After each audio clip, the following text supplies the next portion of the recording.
Okay, so just a couple responses. How does the film clip relate to any of the core beliefs?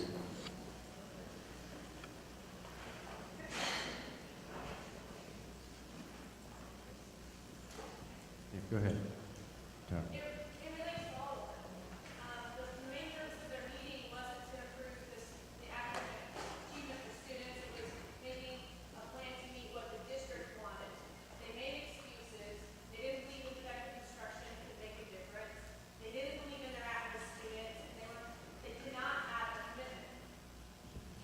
Yeah, there was all of that, and then on the opposite side of that coin was Jaime Escalante.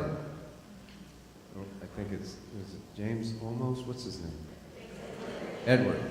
Okay, who's portraying Jaime Escalante from that school in California, that did just the opposite, right? Didn't make any excuses. Actually followed these core beliefs. Any other thoughts? One more comment on the film clip?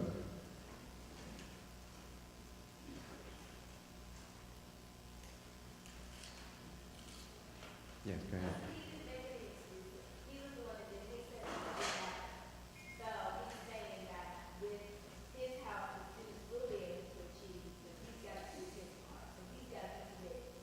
Yes, no excuses from him. He's committed. He also has that confidence. He said, if you don't have the guidance, I will give it to you, because he's an expert. Desire, the can-do kind of attitude. You're going to see all of those things. The real key, this is just a core belief exercise. It doesn't have to be long and drawn out, but it has to be repetitive with the staff, because we can put words on a page all day. We can tack them up on the wall. But unless we start talking about how it manifests itself in the classroom, in the school, then they just become words on a page. That classroom full of educators probably did have something tacked on the wall about what they value and what the core beliefs were, right? I mean, most schools do somewhere in the United States. But how does it manifest itself? Are they just words, or are we going to actually act upon the core beliefs? And that's why these exercises are important. It's not just memorizing 5 sentences. It's how does it then look? And you, as a leader of the schools, have to ensure that your staff then manifest the core beliefs in their actions. Okay? All right, let's talk about what great schools do. Can't have a great school without a great principal. That's not just me saying it, it's a lot of different researchers saying it. Can't have a great principal or a great school without a great principal. It makes a difference. Let me just give you some of the more recent research. As a member of this profession, I know you're staying up on your reading and the research. Let me give you some that you might have missed. Hopefully you haven't. This one comes from our own George Bush Institute. So that would be a good thing to just look at quickly, just peruse, because that's right down the road, right, from us. And these folks, you probably know some of these names who are in our area. Carrie Briggs runs the George Bush Institute, but they wrote a paper, Operating in the Dark, that did some studies. And here's what one of the research findings It says principals are critical. Principals are critical to school improvement and student achievement. There's a finding that principals account for a quarter of school's total impact on student learning, but they probably have even a greater impact because they're the ones who select the teachers, coach the teachers, remediate the teachers, advance the teachers, all of that. Here's another one, recent. So that was January, this is February, for each and every child. I quoted some of this before. This is a 2-year commission by the Obama administration talking about what schools need.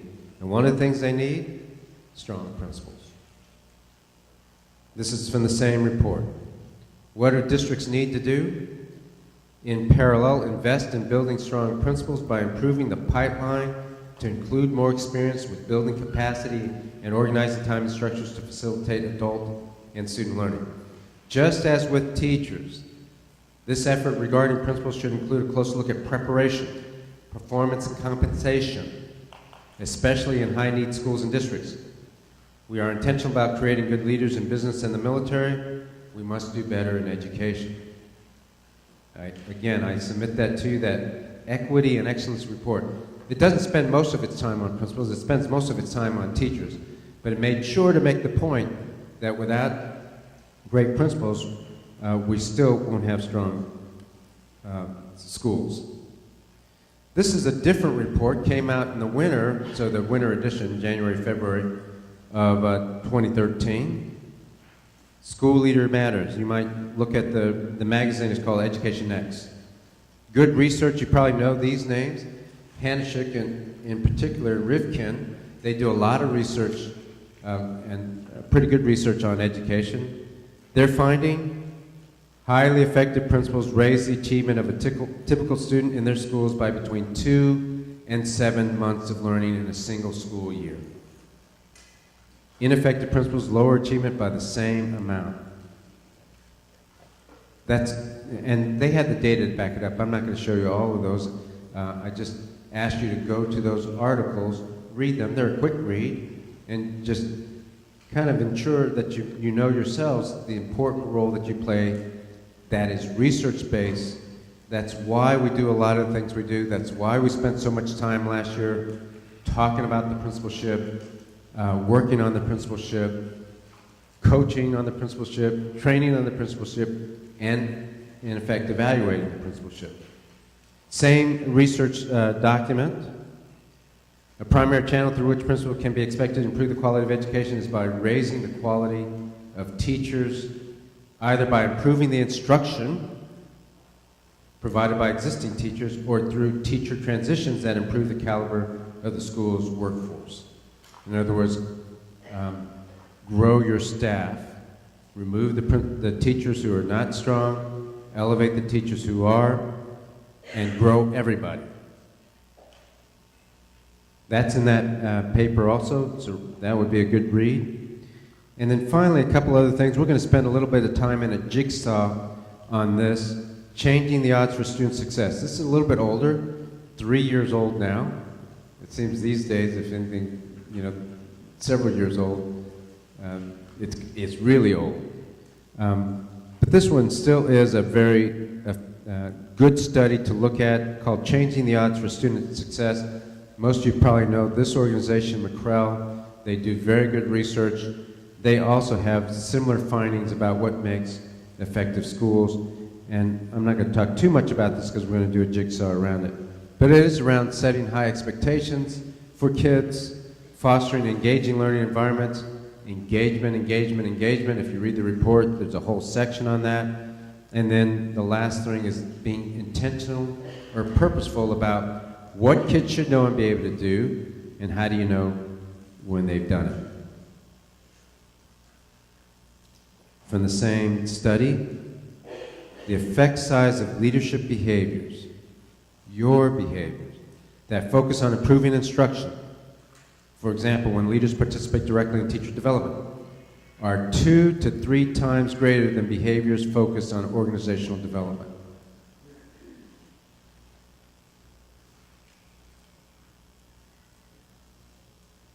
Now, I can go on, but I'm not going to.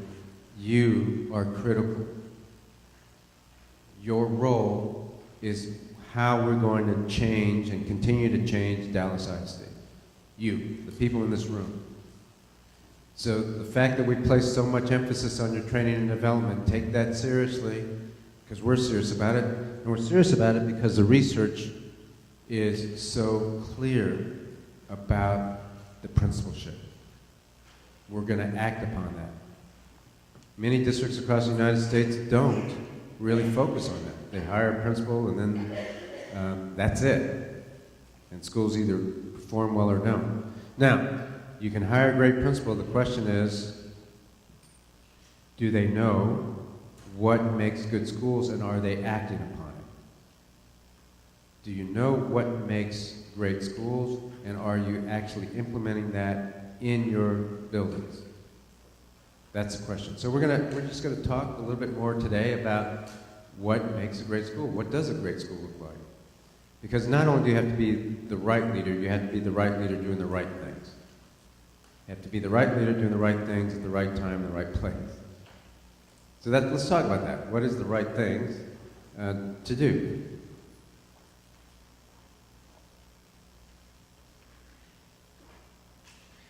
I'm going to give you some stuff from research, and then we'll talk a little bit more about what those right things are. This comes from Success in Sight.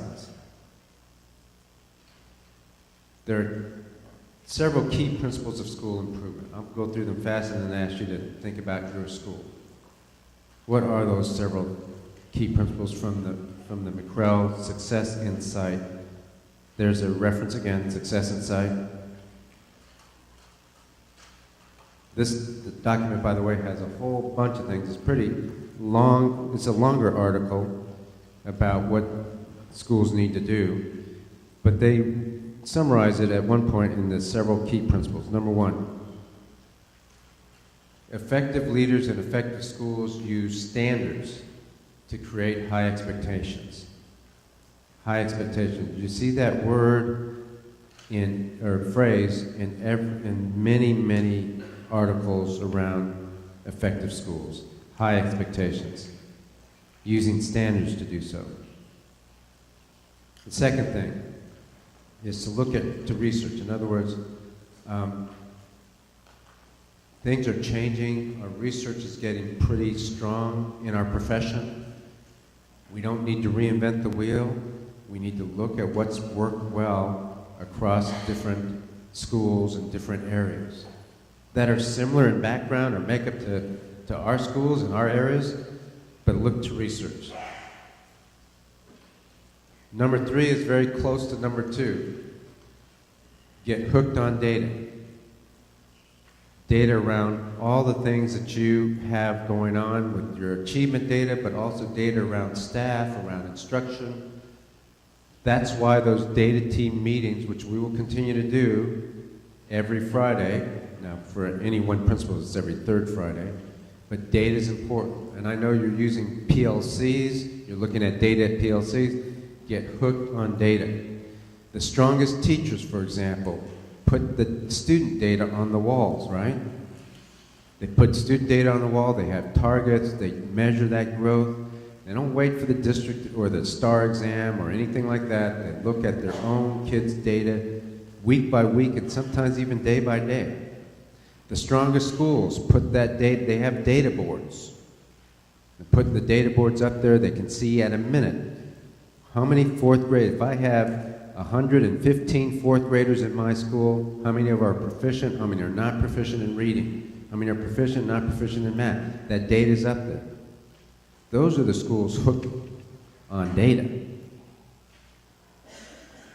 Keep the focus on student learning. We spend a lot of time on this, both at the district level, but also at the building level, keeping the focus on student learning. It is so easy to be taken off that path.